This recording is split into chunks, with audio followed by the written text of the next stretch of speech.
Last episode के and पे हमने देखा था हानमैन एक लड़के के साथ स्पार मैच करता है और उस स्पार मैच में वो अपनी हार मान लेता है। वो लड़का भी उसे कहता है तुम काफी ज्यादा स्ट्रॉन्ग हो। ये भी यहाँ पर अपनी काफी सारी कमियों के बारे में पता चला है। फिर वो उसे वार्निंग देते हुए चला जाता है और कहता है अगली बार जब हम दोनों में स्पार मैच होगा, अगली बार मैं अपनी फुल पावर को रिलीज करूंगा। उस लड़के के वहाँ से चले जाने के बाद हानमैन लिन फेंग से कहता है अगर मैं सच कहूँ तो यहाँ पर मेरी बॉडी के अंदर इंटरनल ऑर्गन्स डैमेज हो चुके हैं और मेरी हालत अंदर से काफी ज्यादा खराब है। लिन फेंग कहता है अगर वहाँ पर मैंने अपने हाथों को सामने नहीं किया होता जब उसने मुझे पहला पंच मारा था तो उसी वक्त उसने मेरा सर उड़ा देना था। मेरे अनइंटेंशनल एक्शंस ने मेरी जान बचा ली। लिन फेंग से कहता है तो ब्रदर हानमैन तुम्हारे वुंड्स कैसे हैं? क्या तुम्हारे जख्म ठीक है या नहीं? हानमैन वहीं पर बैठ जाता है मेडिएट करने के लिए। उसकी बॉडी से काफी सारी एनर्जी निकल रही होती है, लेकिन लिन फेंग उसकी तरफ देखने के बाद बहुत ज्यादा हैरान हो जाता है क्योंकि वो वहाँ पर बैठकर मेडिएट कर रहा होता है। लिन फेंग कहता है ऐसा कैसे हो सकता है, ये तो अपनी अलाइनमेंट स्टेज पर पहुँच चुका है। जिंगजुन भी इस बात से काफी ज्यादा हैरान होती है क्योंकि उसने पहले कभी किसी को अलाइनमेंट मूड में नहीं देखा होता। वो उसे कहती है ये यहाँ पर कर क्या रहा है? लिन फेंग उसे कहता है तुम्हें परेशान होने की जरूरत नहीं है। हानमैन इस वक्त वहाँ पर बैठकर अपने आप को सेल्फ हील कर रहा है। वो वहाँ पर मेडिटेट कर रहा है। मेडिटेशन करने के बाद जब उसकी ये कम्प्लीट हो जाएगी उसकी स्ट्रेंथ पहले से बहुत ज्यादा बढ़ जाएगी। और यहीं पर हमें मेडिटेशन के बारे में बताया जाता है जब एक कल्टीवेटर एनलाइटमेंट की स्टेज पर पहुँचता है तो ये वाला स्टेप बहुत ज्यादा क्रूशियल होता है क्योंकि अगर आप एक बार लाइनमेंट स्टेज में चले जाते हैं और उसके बाद जब आपकी लाइनमेंट स्टेज ओवर होती है तो आपके पास जितनी कल्टीवेशन होती है उसकी क्वालिटी पहले से बहुत ज्यादा बढ़ जाती है और आपकी स्ट्रेंथ बहुत ज्यादा बढ़ती है। लेकिन इसका साइड इफेक्ट ये है कि जब तक आप अलाइनमेंट स्टेज में होते हैं तब तक कोई भी आपको डिस्टर्ब ना करे क्योंकि अगर आप इस दौरान डिस्टर्ब हो गए आपने अपनी अलाइनमेंट स्टेज को दरमियान में ही छोड़ दिया तो आप मर भी सकते हैं। लिन फेंग वहाँ पर बैठे बैठे हानमैन की तरफ देखकर सोच रहा होता है बहुत सारे कल्टीवेटर्स ऐसे हैं जो कि इस दिन का सपना देखते हैं कि वो कभी अलाइनमेंट स्टेज में जा सके। लेकिन हानमैन यहाँ पर सिर्फ एक ही फाइट के बाद अपनी अलाइनमेंट स्टेज में चला गया है। ये तो बहुत ज्यादा लकी है। मैं तो सोचा भी नहीं था कि ये मुझसे पहले अलाइनमेंट स्टेज में चला जाएगा। लिन फेंग कहता है यहाँ पर स्टॉर्मिंग कोर्ट एरिया में आने का मकसद हानमैन की स्ट्रेंथ को बढ़ाने का नहीं था। मैं यहाँ पर वापस इसलिए आया हूँ ताकि मैं भी यहाँ पर किसी के साथ फाइट करके कुछ नए स्किल्स को सीख सकूँ। उसी वक्त लिन फेंग को कुछ महसूस होता है जैसे कि यहाँ पर कोई है और जहाँ पर कोई अटैक करने वाला है। वो जल्दी से उठकर खड़ा हो जाता है और कहता है कौन है यहाँ पर? जैसे दूसरी तरफ देखता है उसी वक्त पीछे से एक फायरबॉल उड़ता हुआ आता है और वो सीधा हानमैन की पीठ पर लगता है। हानमैन की अलाइनमेंट की स्टेज वहीं पर डिस्टर्ब हो जाती है। उसके मुंह से ब्लड निकलता है और वो जख्मी होकर गिर जाता है। फेंग जल्दी से आगे बढ़ता है और हानमैन को सहारा देते हुए कहता है कौन है यहाँ पर? किस कमीने ने ये सब कुछ किया है? तो भी हो तुम बहुत ही घटिया इंसान हो, तुमने इसके ऊपर बैक से अटैक किया। यहाँ पर पीछे एक लड़का खड़ा होता है जिसके पास फायर स्पिरिट होती है। वो उनसे कहता है क्योंकि तुम मेरी नजरों में बहुत ज्यादा चुभ रहे थे इसलिए मैंने तुम्हारे पर अटैक कर दिया। क्या तुम्हें लगता है कि मैंने यहाँ पर कुछ गलत किया है? अगर गलत किया है तो आप मुझसे बदला लो। हम लोग इस वक्त स्टॉर्मिंग कोर्ट एरिया में है, यहाँ पर कोई भी कहीं पर से भी किसी पर भी अटैक कर सकता है। लिन फेंग उसे कहता है हाँ ये बात ठीक है कि यहाँ पर कोई किसी पर किसी जगह से भी अटैक कर सकता है कि तुमने यहाँ पर बहुत ज्यादा गलत किया है, तुम्हें इसकी कीमत चुकाना पड़ेगी। हानमैन लिन फेंग से कहता है मुझे इस लड़के के साथ फाइट करने दो। लिन फेंग उसे कहता है लेकिन तुम इससे फाइट कैसे कर सकते हो, तुम इस वक्त बहुत ज्यादा जख्मी हो। तो वो लड़का भी आगे से हानमैन से कहता है अगर तुम मुझसे बदला लेना चाहते हो तो क्यों ना हम लोग लाइफ एंड डेथ अरीना में जाकर फाइट करें। मुझे नहीं लगता कि यहाँ पर फाइट करने से कोई मजा आएगा। हानमैन उसके चैलेंज को एक्सेप्ट कर लेता है और कहता है चलो ठीक है, अगर तुम लाइफ एंड डेथ अरीना में फाइट करना चाहते हो हम लोग लाइफ एंड डेथ अरीना में फाइट करेंगे। लिन फेंग उसे कहता है क्या तुम वाकई में इस बारे में श्योर हो कि तुम लाइफ एंड डेथ अरीना में इस लड़के से फाइट करना चाहते हो? हानमैन उसे कहता है ब्रदर मुझे पता है कि तुम्हें मेरी बहुत ज्यादा फिक्र है लेकिन मुझे इस मसले को खुद ही निपटाना पड़ेगा क्योंकि इसने मेरे पर अटैक किया है। लेकिन अगर मैं इससे फाइट करते हुए मर जाता हूँ तो प्लीज इस लड़के से मेरा बदला जरूर लेना। नेक्स्ट सीन हमें लाइफ एंड डेथ अरीना का दिखाया जाता है। तो लाइफ एंड डेथ अरीना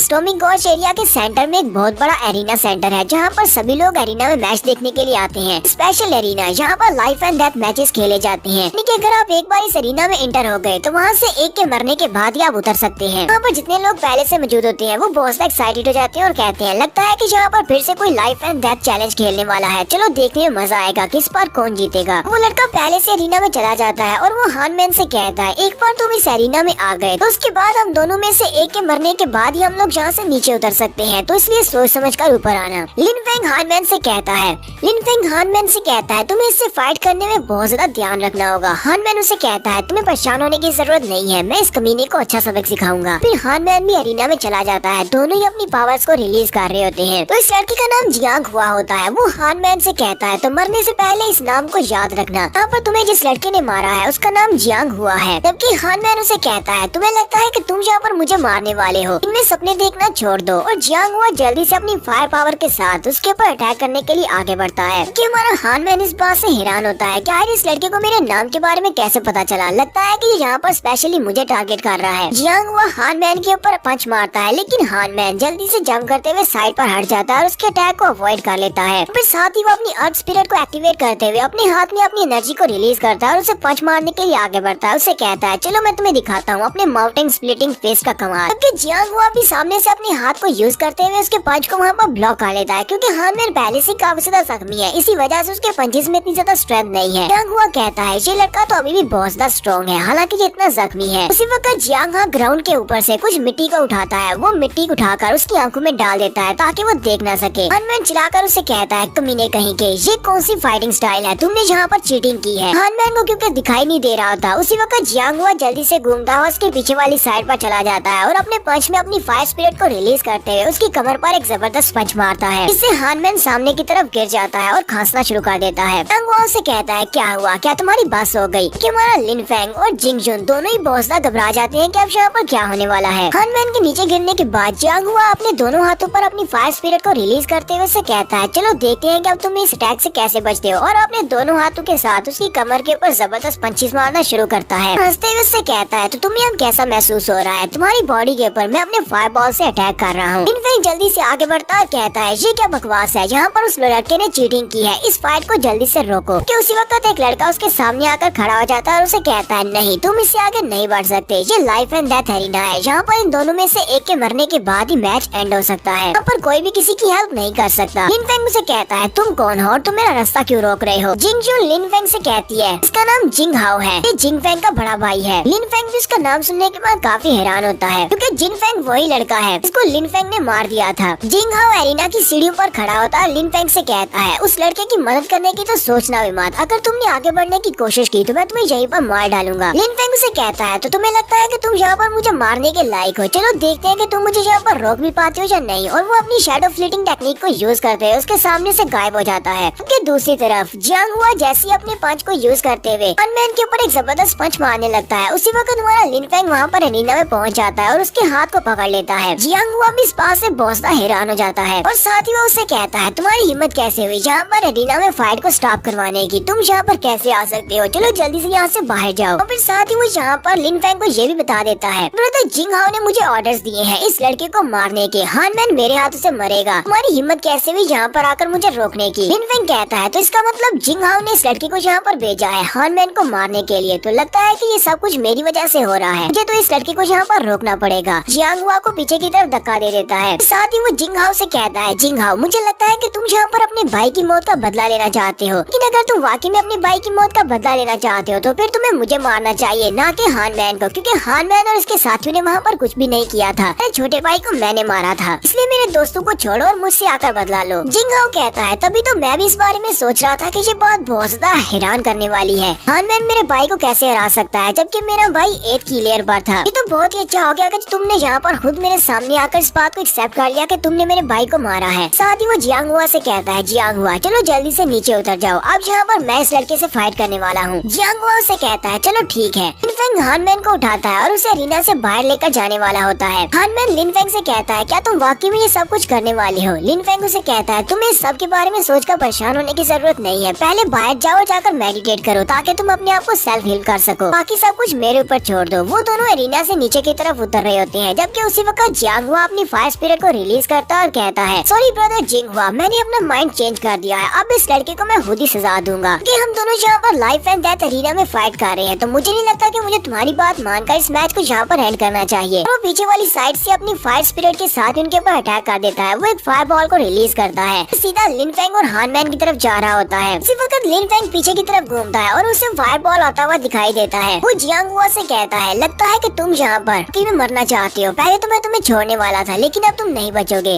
वो फिर से अपनी फ्लीटिंग शैडो टेक्निक को यूज करते हुए फायर बॉल के सामने से गायब हो जाता है। हान मैन को दूसरी तरफ छोड़ने के बाद वो बड़ी स्पीड से वहाँ पर अरीना के सेंटर में आता है। अपनी रोरिंग थंडर टेक्निक को यूज करते हुए जियांग हुआ के ऊपर अटैक करता है। जियांग हुआ वहाँ पर जोर जोर से चिल्लाना शुरू कर देता है। वो अपने आसपास देखता है और कहता है कौन है यहाँ पर, किसने रोरिंग थंडर टेक्निक को यूज किया है। उसी वक्त तुम्हारा लिन फेंग उसके पीछे खड़ा होता है। लिन फेंग उसे कहता है तुम्हारा नाम जियांग हुआ है, ऐसी बात है ना। जियांग हुआ उसे कहता है हाँ मेरा नाम जियांग हुआ है। लिन फेंग उसे कहता है कि तुम्हारा नाम जियांग हुआ है और तुम जिंग फैमिली के सिर्फ एक कुत्ते हो, फिर भी तुम यहाँ पर इतनी ज्यादा एरोगेंटली बिहेव कर रहे हो। तुम्हें लगता है कि हान मैन को मारने के बाद तुम जिंग फैमिली का हिस्सा बन जाओगे। जिंग हाओ तो यहाँ पर मेरे हाथों से मरने वाला है, लेकिन उससे पहले मैं तुम्हें यहाँ पर मारूंगी। आउटर सेक्टर डिसाइपल्स के क्वार्टर्स का सीन दिखाया जाता है। लिन फेंग भागता हुआ हान मैन के रूम के बाहर आता है। वो अंदर देखता है तो वो बिस्तर पर लेटा होता है, जबकि जियांग जुन भी उसके पास ही बैठी होती है। लिन फेंग भागता हुआ वहाँ पर आता है और जिंग जुन से कहता है ये कैसा है। वो उसे कहती है ये फिलहाल तो ठीक है, लेकिन इसकी हालत काफी ज्यादा खराब है, और साथ ही वो रोना शुरू कर देती है। लिन फेंग भागता हुआ उसके पास आता है और उसको हिला हिला कर कहता है हान मैन जल्दी से उठो, क्या तुम ठीक हो। हान मैन उसे कहता है हाँ मैं बिल्कुल ठीक हूँ, तुम्हें परेशान होने की जरूरत नहीं है, तुमने उन दोनों को हरा दिया, मुझे लगता है कि तुमने उन दोनों को हरा दिया होगा। लिन फेंग उसे कहता है हाँ मैंने उन दोनों को हरा दिया है, सिर्फ हराया नहीं बल्कि मैंने उन दोनों को मार भी दिया। चलो अब जल्दी से उठकर खड़े हो जाओ, तुम्हें जल्दी से ठीक होना होगा, तुम इस तरह बिस्तर पर नहीं पड़ सकते। हान मैन उसे कहता है लिन फेंग मेरे दोस्त, मुझे लगता है कि मैं तुमसे ये वादा नहीं कर सकता क्योंकि मैं बहुत ज्यादा बीमार हूँ, सारे इंटरनल ऑर्गन्स डैमेज हो चुके हैं, अब मैं दोबारा नहीं उठ पाऊंगा। जिंग जुन यहाँ पर लिन फेंग को एक्सप्लेन करती है। वो उसे कहती है यहाँ पर बहुत सारे डॉक्टर्स आए थे, इसको एग्जामिन करने के बाद चले गए कि हान मैन जब मेडिटेट कर रहा था उसी दौरान जियांग हुआ ने उसके ऊपर अपनी फायर पावर से अटैक किया था। मेडिटेशन के दौरान इसको इंटरप्ट किया, जिसकी वजह से इसके इंटरनल ऑर्गन्स डैमेज हो चुके हैं। डॉक्टर्स कहते हैं कि इसके इंटरनल ऑर्गन्स डैमेज होने की वजह से कोई भी मेडिसिन इसके ऊपर काम नहीं करेगी, हम इसको हील नहीं कर सकते और इसके पास सिर्फ कुछ ही दिन बचे हैं, ये कुछ दिन के बाद मर जाएगा। साथ ही जिंग जुन रोना शुरू कर देती है। लिन फेंग उसे कहता है ये सब कुछ मेरी वजह से हुआ है, तुम्हें रोने की जरूरत नहीं है, मैं इसके लिए कोई ना कोई तरीका जरूर ढूंढूंगा। उस दिन मैंने वहाँ पर जिंग फेंग को नहीं मारा होता तो ये सब कुछ नहीं होता, जिंग हुआ इससे बदला लेने के लिए नहीं आता। लिन फेंग कहता है हमारा यूनहाई सेक्टर काफी ज्यादा बड़ा सेक्टर है, मुझे लगता है कि हमारे सेक्टर में कोई ना कोई ऐसा मेथड तो होगा कि मदद से हम लोग इसकी जान बचा सके। वहीं पर कुछ देर सोचने के बाद लिन फेंग कहता है मुझे पता है कि अब मुझे क्या करना है, मुझे प्रेसिपिस ऑफ द एबिस के ट्रायल को देना पड़ेगा। मुझे लगता है कि अगर मैंने प्रेसिपिस ऑफ द एबिस के ट्रायल को पास कर लिया तो उसके बाद वहाँ पर से मुझे जो इनाम मिलेगा उसमें मैं कुछ ऐसी मेडिसिन की डिमांड कर सकता हूँ जिनकी मदद से हम लोग हान मैन की जान बचा सकते हैं। लिन फेंग जल्दी से पीछे की तरफ मुड़ जाता है और कहता है यहाँ पर जो कुछ भी हुआ ये सब कुछ मेरी वजह से हुआ है, क्योंकि मैंने जिंग फेंग को मारा था और उसके बाद से ये सब कुछ स्टार्ट हुआ। गलती के साथ उन्होंने हान मैन के ऊपर अटैक कर दिया, जबकि हान मैन ने वहाँ पर कुछ भी नहीं किया था। फिर मैं यहाँ पर हान मैन की जान नहीं बचा पाया तो मैं सारी जिंदगी जी नहीं पाऊंगा। ये अफसोस मुझे नहीं जाएगा कि मैंने हान मैन की जान नहीं बचाई और मेरी वजह से इसकी जान चली गई। लिन फेंग चलता हुआ दरवाजे के पास चला जाता है और वहाँ पास जाने के बाद वो हान मैन से कहता है हान मैन मुझे एक बात बताओ, तुम्हें मेरे ऊपर भरोसा है क्या? तुम्हें लगता है कि मैं प्रेसिपिस ऑफ द एबिस के टेस्ट को पास कर पाऊंगा? हान मैन उसे कहता है लिन फेंग तब से तुम मुझसे मिले हो तब से तुमने मुझे बहुत कुछ ऐसा दिखाया है जिसके ऊपर पहले मैं यकीन नहीं करता था। मुझे तुम्हारे पर पूरा भरोसा है, तुम सब कुछ कर सकते हो अभी तुम करना चाहो।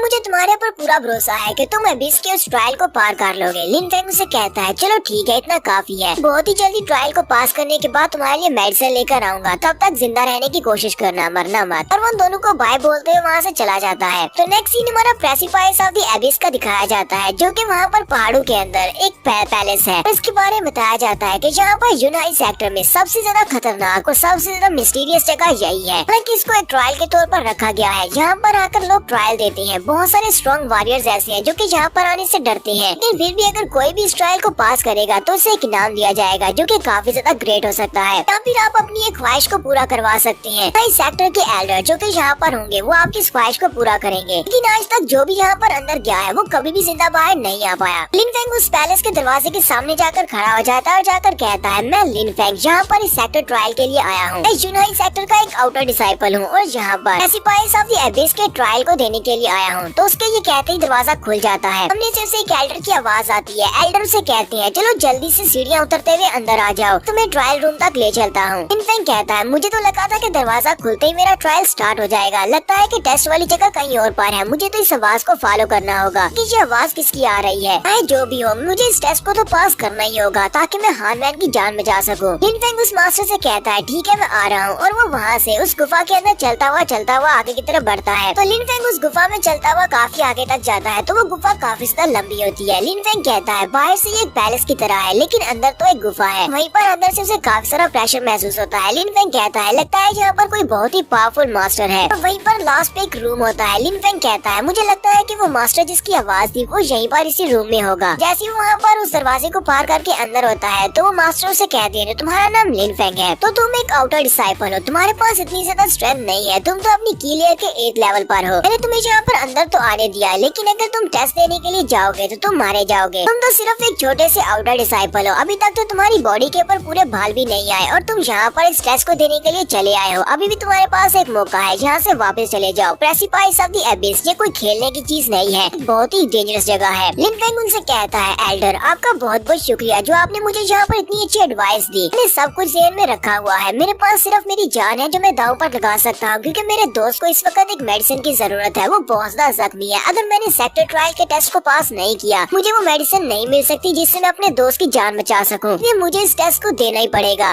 मास्टर भी इसकी बात सुनने के बाद काफी ज्यादा हैरान होते हैं और कहते हैं ये तो बहुत ही रेयर बात है, इतने सालों के बाद यहाँ पर कोई ऐसा आया है जो कि सिर्फ अपने लिए नहीं बल्कि किसी और के लिए इस टेस्ट को देना चाहता है। मास्टर उससे कहते हैं तुम्हारी इंटेंशंस तो बहुत ज्यादा अच्छी हैं, अपने दोस्त की जान बचाने के लिए इस ट्रायल टेस्ट को देना चाहती हो लेकिन यहाँ पर हमारे सेक्टर के कुछ रूल्स हैं, तुम्हें पहले इस टेस्ट को पास करना पड़ेगा। अगर तुम टेस्ट को पास करोगे तो मैं तुमसे प्रॉमिस करता हूँ कि मैं तुम्हारे दोस्त की जान बचाने के लिए तुम्हें कुछ ऐसा दूंगा जिससे तुम्हारे दोस्त की जान बच जाएगी। लेकिन मैं तुम्हें फिर से एक बार इस बारे में आगाह कर देता हूँ कि ये टेस्ट बहुत ज्यादा मुश्किल है, टेस्ट के दौरान तुम अपनी जान भी गंवा सकती हो। क्या तुम वाकई में अपने दोस्त के लिए यहाँ पर अपनी जान गंवाने को तैयार हो? लिन फेंग उनसे कहता है जी मास्टर मैं तैयार हूँ, मैं यहाँ पर इसीलिए आया हूँ क्योंकि मैं सब कुछ के लिए तैयार हूँ। मेरे दोस्त के साथ जो कुछ भी हुआ है वो सब कुछ मेरी वजह से हुआ है और मैं इस गिल्ड में जिंदा नहीं रहना चाहता। अगर मैं यहाँ पर अपने दोस्त की जान नहीं बचा सकता तो फिर मुझे एक मर्द कहलाने का हक नहीं है, मुझे अपने दोस्त की जान हर हाल में बचानी है। तो एल्डर उसकी बात सुनने के बाद कहती है बच्चे तुम तो वाकई में बहुत ज्यादा अच्छे हो। और वहीं पर उनकी नजर उसकी पीठ पर लगी हुई तलवार पर पड़ती है और वो उस तलवार को पहचान जाती है और कहते हैं ये तलवार तो बी लाओ की है, लेकिन बी लाओ ने इस लड़के को अपनी तलवार क्यों दी है? कहीं ऐसा तो नहीं है कि बी लाओ की भी इसी लड़के के ऊपर नजर है? चलो देखते हैं क्या है बी लाओ ने इस लड़के के अंदर ऐसा क्या देखा कि उसने अपनी स्पेशल तलवार इस लड़के को दे दी। और साथ ही एल्डर लिन फेंग से कहते हैं चलो ठीक है मैं तुम्हारे फैसले की कदर करता हूँ और तुम्हारे लिए रास्ते को ओपन कर देता हूँ। तुम्हारा ट्रायल स्टार्ट होने वाला है, इन सीढ़ियों को चढ़ते हुए ऊपर चले जाओ जहाँ पर तुम्हारा टेस्ट होगा और वहाँ पर तुम्हें बताया जाएगा कि टेस्ट कैसे देना है, वहाँ पर लिखा होगा। उम्मीद करता हूँ कि तुम इस टेस्ट को पास करने के बाद जिंदा वापस आओगे। लिन फेंग उनसे कहता है एल्डर आपका बहुत बहुत शुक्रिया मुझे यहाँ पर गाइड करने के लिए और एडवाइस देने के लिए। तो लिन फेंग उनके ऑर्डर सुनने के बाद सीढ़ियाँ चढ़ते हुए ऊपर की तरफ चला जाता है जबकि मास्टर पीछे सोच रहे होते हैं वाकई में बी लाओ ने इस लड़के को अपने लिए चुना है। बी लाओ की नजर जिस लड़के के ऊपर है वो कोई आम सा लड़का तो हो नहीं सकता। चलो देखते हैं कि ये लड़का यहाँ पर क्या करता है। हमारा लिन फेंग सीढ़ियाँ चढ़ते हुए सामने की तरफ देखता है तो सामने उसे एग्जिट दिखाई देता है। वो इस एग्जिट को पार करता है तो वहाँ पर एक बड़ा सा हाल होता है और उस हाल के इर्द गिर्द 8 बेल्स लगी होती है, बड़ी बड़ी बेल्स होती है। लिन फेंग उस जगह को देखकर काफी हैरान होता है, कहता है ये तो बिल्कुल एक मैजिकल पैलेस की तरह है, बिल्कुल एक फेरी टेल के मैजिकल पैलेस की तरह। वहीं पर दरवाजे के ऊपर लिखा होता है कि तुम्हारा टेस्ट ये है कि तुमने सिर्फ इन बेल्स को बजाना है। लिन फेंग इस बात से बहुत ज्यादा हैरान होता है और कहता है क्या बस यही वो टेस्ट है जिसको देने के लिए बहुत सारे लोग आते हैं लेकिन नाकाम रहते हैं? मुझे यहाँ पर सिर्फ इन बेल्स को बजाना है, इन बेल्स को बजाना तो इतना मुश्किल नहीं हो सकता। साथ ही लिन फेंग कहता है चलो जो भी हो मुझे यहाँ पर ट्राई तो करना पड़ेगा। वो यहाँ पर अपनी रोलिंग थंडर टेक्निक को रिलीज करता है और कहता है चलो ट्राई करके देखते हैं। तो सामने एक बेल के ऊपर अटैक करता है, ऐसे ही उसका अटैक उस बेल के साथ टकराता है तो उस बेल के ऊपर टकराने की बजाय उसके करीब पहुंचकर वहीं पर एक वोर्टेक्स बनता है और उस वोर्टेक्स के साथ ही उसका अटैक उस बेल के साथ तो नहीं टकराता बल्कि वहीं से वो रिफ्लेक्ट होकर वापस से उसी की तरफ आ जाता है और इस बार उसकी पावर डबल हो जाती है। लिन फेंग साइड पर होते हुए अपनी अटैक को अवॉइड करता है और कहता है ये तो मेरी अटैक्स को मेरे पर रिफ्लेक्ट कर रही है। तो लिन फेंग ने पहले अपने रोलिंग थंडर स्किल को नहीं बल्कि अपनी 9 हैवी वेव्स टेक्निक को यूज किया था। लिन फेंग कहता है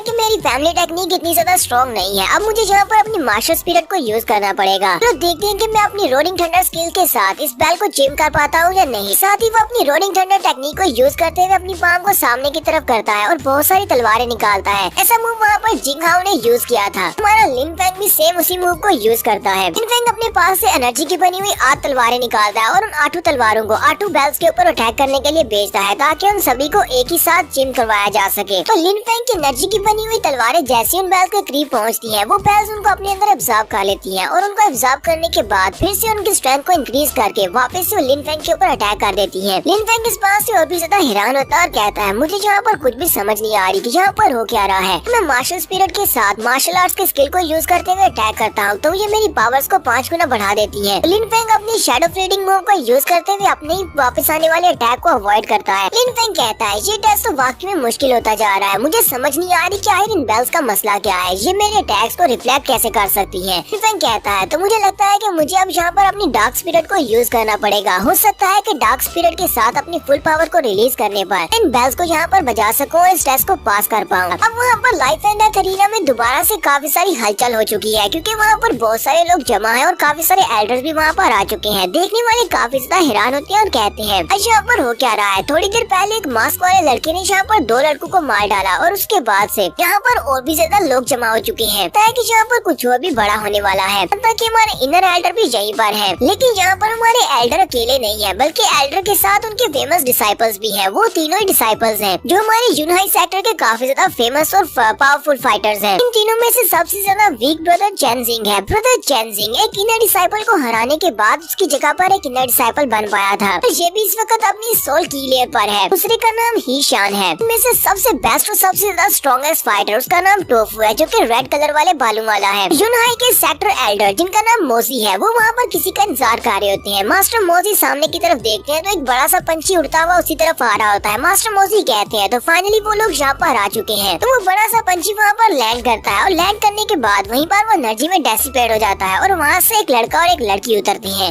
तो ये लड़की इसका नाम लिन कियांग है। तो ये लिन कियांग हमारे लिन फेंग की कजन है, जबकि उसके साथ जो लड़का है वो इसका बॉयफ्रेंड है, जो कि एक दूसरे सेक्टर का ऑफिशियल डिसाइपल है और उनके सेक्टर का नाम हाउजू सेक्टर है। इस लड़के का नाम चू जैन है। तो देखने वाले बच्चे काफी ज्यादा हैरान होते हैं और कहते हैं ये तो एक रॉयल बर्ड है, इसके ऊपर से 2 लोग उतरे हैं। इसका मतलब ये है कि ये दोनों लोग रॉयल फैमिली के मेंबर्स हो सकते हैं। लगता है कि ये लोग स्नो मून कंट्री से यहाँ पर आए हैं। मास्टर मोजी आगे बढ़ते हैं और इस लड़के की तारीफें करते हुए कहते हैं ऑफिशियल चू तो फाइनली आप यहाँ पर पहुँच चुके हैं। आपकी एंट्री तो वाकई में बहुत ज्यादा दासू थी। जैसे पता चला कि आप यहाँ पर आने वाले हैं तो मैं जल्दी से यहाँ पर पहुँच आया ताकि आपको यहाँ पर पर्सनली ग्रीट कर सकूं। चू जैन उनसे कहता है मास्टर मोजी आप तो यहाँ पर मेरी कुछ ज्यादा ही तारीफ कर रहे हैं, मैं इस लायक नहीं हूँ, मैं तो बस एक छोटा सा डिसाइपल हूँ। साथ ही वो साथ में लिन कियान को इंट्रोड्यूस करवाता है और कहता है ये मेरी जूनियर सिस्टर है, इसका नाम लिन कियान है। मुझे कुछ दिन पहले ही अपनी सोल लेयर तक पहुँची है, इसने अपने आप को लेवल अप किया है और हम लोग यहाँ पर इसी वजह से विजिट करने के लिए आए हैं। मैं इसी लड़की की वजह से यहाँ पर आया हूँ। जब मैं अपने सेक्टर में था तो वहाँ पर मैंने आपके सेक्टर के लड़कों के बारे में बहुत कुछ सुना है। मैंने सुना है कि आपके सेक्टर के बच्चे बहुत ज्यादा स्ट्रॉन्ग होते हैं। मैं चाहता हूँ कि आप अपने सेक्टर में से किसी बच्चे को यहाँ पर कियान के साथ स्पार करने के लिए भेजे। ये सिर्फ एक फ्रेंडली स्पार होगी, हम देखना चाहते हैं कि दोनों में से कौन ज्यादा स्ट्रॉन्ग है। लिन कियान उनसे कहती है मैं आपके यूनाइट सेक्टर की मार्शल आर्ट्स टेक्निक्स को देखना चाहूंगी। आप किसी पावरफुल बच्चे को यहाँ पर भेजे ताकि वो मेरे साथ फाइट कर सके। उम्मीद करती हूँ कि आप मेरी इस छोटी सी रिक्वेस्ट को जरूर पूरा करेंगे। मास्टर मोजी काफी ज्यादा हैरान होते हैं और कहते हैं पता नहीं ये लोग करना क्या चाहते हैं, यहाँ पर आकर हमारे बच्चों को चैलेंज करना, अब इस बात का क्या मतलब है। लेकिन मैं यहाँ पर इनकी सफर को रिफ्यूज नहीं कर सकता, मुझे यहाँ पर अपने किसी बच्चे को भेजना पड़ेगा इसके साथ स्पार मैच के लिए। लेकिन मैं यहाँ पर अपने एलीट डिसाइपल्स को नहीं भेज सकता, क्योंकि अगर एलीट डिसाइपल को यहाँ पर भेजूंगा इनके सेक्टर के लोगों को पता चल जाएगा कि हमारे सेक्टर के बच्चे कितने स्ट्रॉन्ग हैं, इसलिए मुझे किसी कमजोर को भेजना पड़ेगा। वो चेनजिंग से कहते हैं चेनजिंग चलो जल्दी से आगे बढ़ो, इस लड़की के साथ जाकर स्पार मैच करो। चेनजिंग उनसे कहता है ठीक है मास्टर, मैं पूरी कोशिश करूंगा इस मैच को जीतने की। देखने वाले भी काफी ज्यादा हैरान होते हैं और कहते हैं यहाँ पर हो क्या रहा है, क्या वाकई में स्नो मून कंट्री का ये लड़का चू जैन यहाँ पर सिर्फ एक स्पार मैच के लिए आया है। लेकिन इसके साथ ये लड़की कौन है जिसका नाम लिन कियान है, क्या ये लड़की लिन फैमिली से है। चेनजिंग जल्दी से अरीना में आ जाता है और अपनी पावर्स को रिलीज करते हुए से कहता है मेरा नाम लिन कियान है, ठीक है मैं तुम्हारे साथ स्पार मैच करूंगा, लेकिन अगर तुम्हें लगे कि तुम मेरे अटैक्स को ब्लॉक नहीं कर सकती तो तुम उनको जल्दी से ब्लॉक कर लेना या फिर डॉज कर लेना, क्योंकि मैं यहाँ पर तुम्हें हर्ट नहीं करना चाहता। मैं तुम्हारे साथ फाइट करते हुए अपनी पावर्स को कम नहीं करूंगा, मुझे नहीं लगता कि तुम लड़की हो तो मैं अपनी पावर्स को कम करूँ। जबकि लिन कियान उसे कहती है चलो ठीक है, लगता है कि मुझे तुम्हें सबक सिखाना पड़ेगा कि एक अच्छी और खूबसूरत लड़की को कैसे ट्रीट करते हैं, क्योंकि मास्टर मोजी सोच रहे होते हैं हमारे सेक्टर की इज्जत चेनजिंग के हाथों में है, अगर जिस लड़की से हार गया तो हमारे सेक्टर की इंसल्ट हो जाएगी। इसी तरफ से चू जैन सोच रहा होता है इस लड़की के पास जो मास्टर स्पिरिट है वो रॉक टाइप की मास्टर स्पिरिट है, मेरी सिस्टर के सामने तो ये बिल्कुल भी बेकार है। चेनजिंग जल्दी से जंप करते हुए अपनी रॉक स्पिरिट को रिलीज करता है और अपने रॉक से बने हुए बड़े बड़े हाथ बना लेता है और उन्हीं के साथ ही वो लिन कियान के ऊपर अटैक करने के लिए आगे बढ़ता है। लिन कियान उसे कहती है तुम्हारे जैसे एक बड़े बच्चे को सूरत लड़कियों के सामने किस तरह पेश आना चाहिए ये सीखना चाहिए, तुम यहाँ पर कुछ ज्यादा ही रूड हो। और साथ ही वो वहाँ पर अपनी आइस मास्टर स्पिरिट को यूज करते हुए उसके ऊपर अटैक करती है। कि आइस मास्टर स्पिरिट बहुत ज्यादा पावरफुल होती है, वो उसके बड़े बड़े हाथों को आइस में जमा देती है। चेनजिंग जो कि उसके आइस के क्रिस्टल्स में वहाँ पर कवर हो जाता है, वो चिल्लाकर उसे कहता है ये क्या तुम्हारे पास तो आइस स्पिरिट है। फिर साथ ही वो उसे कहता है अगर तुम्हें लगता है कि तुम आइस स्पिरिट के साथ यहाँ पर मुझे बाइंड करके रख सकती हो तो ये मुमकिन नहीं नहीं है। मैं अपनी रॉक स्पिरिट के साथ अपनी स्ट्रेंथ को यूज करते हुए यहाँ से बाहर निकल सकता हूँ। देखने वाले भी इसी बारे में सोच रहे होते हैं। आइस स्पिरिट और रॉक स्पिरिट ये दोनों एक दूसरे के सामने बेकार है, क्योंकि रॉक स्पिरिट आइस स्पिरिट को हरा सकती है। चेनजिंग उसकी आइस स्पिरिट को तोड़ते हुए बाहर निकल आएगा।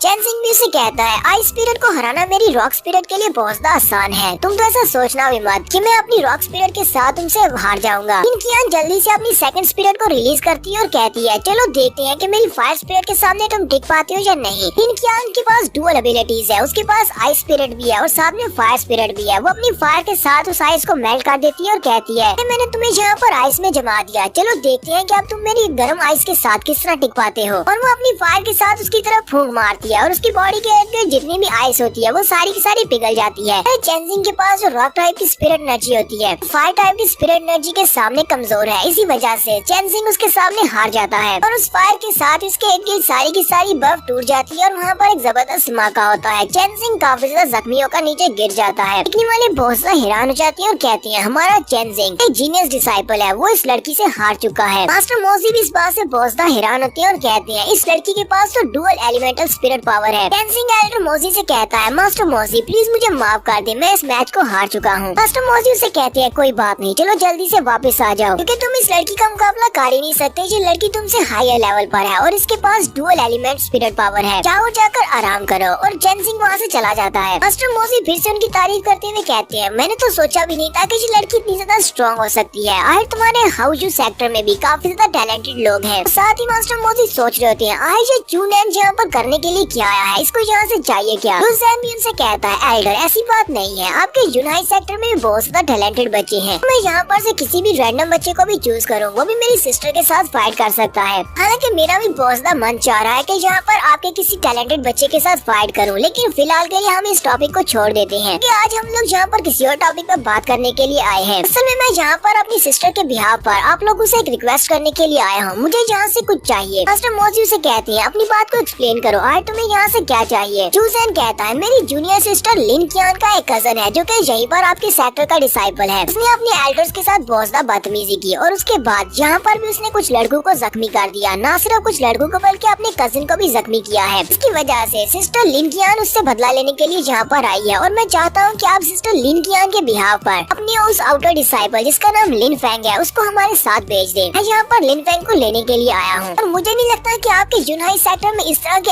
एरोगेंट और बुरे बर्ताव वाले लड़के की कोई जगह होगी। मास्टर मोजी कहते हैं, तो तुम यहाँ पर किसी लड़के को लेने के लिए आई हो जो कि हमारे आउटर डिसाइपल है। साथ ही वो सोच रहे होते हैं, आयरन की हिम्मत कैसे हुई यहाँ पर आकर हमारे इस सेक्टर के बच्चे को लेकर जाने की। इनको लगता है कि हमारा सेक्टर इतना ज्यादा कमजोर है। हाँ, ये बात सच है कि इनका सेक्टर हमारे यूनाई सेक्टर से काफी ज्यादा फेमस है और काफी ज्यादा बड़ा भी है, लेकिन इसका मतलब तो ये नहीं है लोग इतने बड़े बेशर्म है कि यहाँ पर तुम लोग हमारे किसी डिसाइपल को लेने के लिए आओ तो हम लोग तुम्हें अपने डिसाइपल को बस ऐसे ही दे दे। साथ ही मास्टर कहते हैं, अगर मुझे याद है लिन फेंग के बारे में, तो लिन फेंग वही लड़का है जिसको यहाँ पर सभी लोग कचरा कहते हैं। लिन फैमिली का वो यंग मास्टर है, एक बेकार लड़का है। वैसे भी उस लड़के की हमारे सेक्टर में कोई जगह नहीं है। इतनी कमजोर लड़की को हम लोग यहाँ पर रख कर क्या करेंगे। अगर ये उसको लेकर जाना चाहते हैं तो मैं इस लड़के को इनके हवाले कर देता हूँ। पैट्रियार्च और ग्रेट एल्डर बहुत ही जल्दी यहाँ पर आने वाले होंगे। मुझे जल्दी से जल्दी लिन फेंग को यहाँ पर बुलाकर डिसाइड करना होगा कि आगे क्या करना है। मास्टर मोजी कहते हैं, क्या यहाँ पर इन बच्चों में आउटर डिसाइपल्स के पनिशमेंट डिपार्टमेंट से कोई लड़का है। इसी वक्त एक लड़का उनके सामने आता है जिसका नाम हाउकिंग होता है। हाउकिंग उनसे कहता है, जी मास्टर, मैं जहाँ पर हूँ, ऑर्डर्स दे, मुझे क्या करना है। मास्टर मोजी उसे कहते हैं, जाओ और जाकर इस लड़के जिसका नाम लिन फेंग है उसे ढूंढ कर मेरे पास लेकर आओ, जल्दी से जल्दी यहाँ पर लेकर आना। हाउकिंग उनसे कहता है, ठीक है मास्टर, मैं अभी गया और अभी उसे लेकर आया। सुनने वाले भी काफी ज्यादा हैरान हो जाते हैं और कहते हैं, क्या वाकई में ऑफिशियल चूज यहाँ पर उस लड़के को लेने के लिए आया है जिसे हम सभी लोग कचरा समझते हैं। यहाँ पर लिन फेंग को लेने के लिए आया है, लेकिन हमने तो सुना था कि लिन फेंग को उसके अपने कजन लिन हैंग ने मार डाला है। नेक्स्ट सीन हमारा लिन फेंग का दिखाया जाता है। लिन फेंग अभी भी वहीं पर होता है उस टेस्ट एरिया में जहाँ पर वो बेल्स लगी हुई है। वो उन बेल्स के ऊपर अटैक करता है और वो अटैक्स मल्टीप्लाई होने के बाद वापस से उसी की तरफ रिफ्लेक्ट होते हैं। लिन फेंग फाइनली वहाँ पर अपनी डार्क स्पिरिट को रिलीज करते हुए उनके ऊपर अटैक करता है, लेकिन फिर भी वहाँ पर कुछ नहीं होता। लिन फेंग कहता है, यहाँ तक कि मेरी डार्क स्पिरिट भी यहाँ पर काम नहीं आ रही, अब मैं क्या करूँ। मैं अपनी डार्क स्पिरिट के साथ भी इन बेल्स के ऊपर अटैक नहीं कर पा रहा। तो यहाँ पर लिन फेंग हमें बहुत सारी बातें बताता है जिनको काफी देर पढ़ने के बाद भी मुझे जरा भी समझ नहीं आई। उसने यहाँ पर क्या कहा और कैसे इन बेल्स को रिंग करवाया। यहाँ पर लिन फेंग किसी फोर्स की बात करता है कि फोर्स के साथ जब वो उन बेल्स के ऊपर अटैक करता है तो वो बेल्स उसके अटैक्स को उतनी फोर्स के साथ दोबारा से रिपेल कर देती हैं। तो समझने वाली बात यहाँ पर बस इतनी है कि लिन फेंग ने किसी न किसी तरह से इन बेल्स को यहाँ पर बचा दिया है और यहाँ पर उसे किसी सीक्रेट के बारे में पता चला है कि फोर्स को कैसे यूज करना है। वो अपनी तलवार को सामने की तरफ करता है और अपनी फोर्स को रिलीज करते हुए कहता है, तो बेल्स अब वक्त आ चुका है तुम्हें यहाँ पर बचाने का। साथ ही वो अपनी तलवार से अपनी पावर को रिलीज कर देता है। तो ये बेल्स तो नेक्स्ट एपिसोड में ही बचेंगी, यहाँ पर सिर्फ ये फोर्स को ही रिलीज कर रहा है। बाहर का सीन दिखाया जाता है लाइफ एंड डेथ एरिना का, जहाँ पर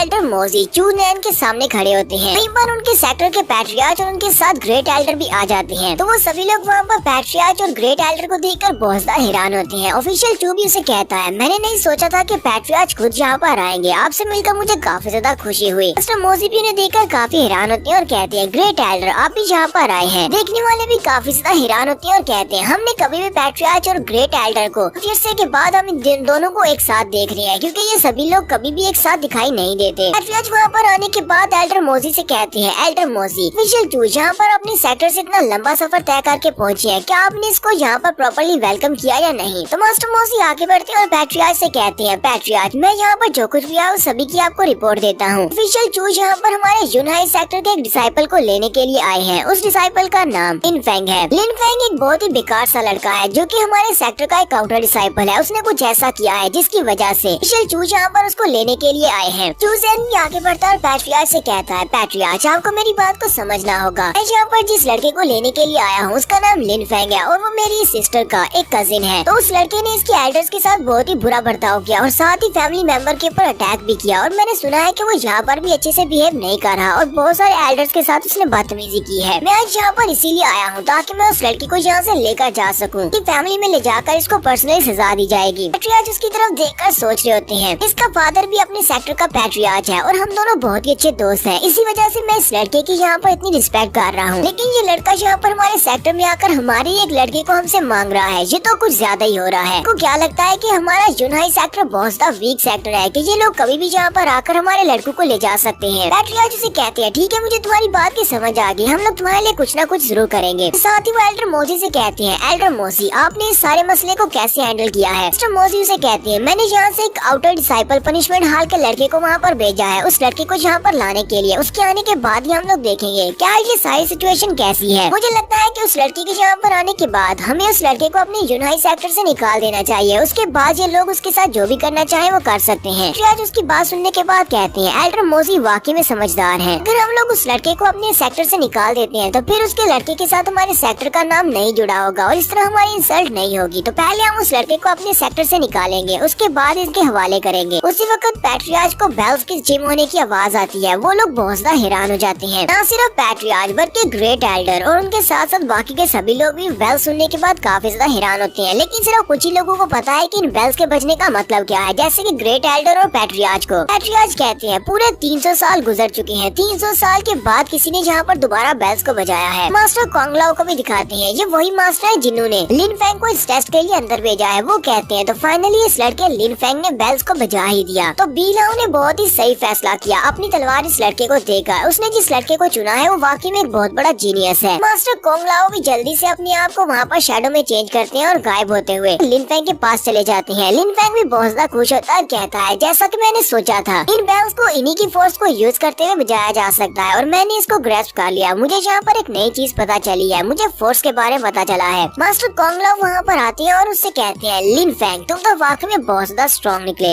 इस ट्रायल को पास करने पर तुम्हें बहुत ज्यादा बधाई हो। लिन फेंग उनसे कहता है, एल्डर आपका बहुत बहुत शुक्रिया, मुझे इस ट्रायल से बहुत कुछ सीखने को मिला है, मेरी पावर पहले से ज्यादा बड़ी है। साथ ही वो उनसे कहता है, एल्डर कहीं आप अपने वादे को भूल तो नहीं जाएंगे जो आपने मुझसे किया था? एल्डर उसे कहते हैं, नहीं मैं अपने वादे को बिल्कुल भी नहीं भूला, लेकिन पहले मुझे यहाँ पर थोड़ी देर के लिए खुशी तो मना लेने दो, क्योंकि पिछले 300 साल में मेरे यूनाई सेक्टर में कोई भी ऐसा बच्चा नहीं था जो कि इन बेल्स को बचा सके। कोई भी इन घंटियों को बचा नहीं सका। पिछले 300 साल में तो कोई भी ऐसा जीनियस नहीं था, लेकिन अगर कोई होता भी तो वो बहुत ज्यादा एरोगेंट हो जाता कि उसने इन बेल्स को बचाया है। लेकिन इस लड़के को तो देखो जरा, इसने इतना बड़ा काम कर दिया और इतना बड़ा काम करने के बाद भी इसे अपने दोस्त की फिक्र है कि इसे उसके लिए मेडिसिन चाहिए। मास्टर कोंगलाओ जल्दी से अपनी पावर्स को यूज करते हुए अपने पास से एक बॉटल निकालते हैं जिसके अंदर पिल्स होती हैं। उसको लिन फेंग को देते हुए कहते हैं, इसके अंदर बहुत सारी पिल्स हैं, एक पिल तुम अपने दोस्त को जाकर दे देना, वो ठीक हो जाएगा। बाकी की पिल्स तुम अपने पास गिफ्ट के तौर पर रख सकते हो, क्योंकि ये पिल्स बहुत ज्यादा इफेक्टिव है, ये फ्यूचर में तुम्हारे काम आएगी। फेंग उनसे वो पिल वाली बॉटल ले लेता है और कहता है, मास्टर आपका बहुत बहुत शुक्रिया, अब मैं जल्दी से वापस जाता हूँ ताकि मैं अपने दोस्त को ये पिल दे सकूँ। मास्टर कोंगलाओ से कहते हैं, जरा रुको, तुम्हें पहले मुझसे एक वादा करना होगा। दूंगा। इस ट्रायल के बारे में किसी को भी नहीं बताना, किसी को भी मत बताना कि यहाँ पर इस ट्रायल को तुमने पास किया है, तुमने इन बेल्स को बजाया है। तुम मुझसे वादा करते हो तभी मैं तुम्हें यहाँ से जाने दूंगा, वरना मैं तुम्हें यहाँ से नहीं जाने दूंगा। लिन फेंग उनसे कहता है ठीक है मास्टर, मैं वादा करता हूँ मैं इस बारे में किसी को भी नहीं बताऊंगा।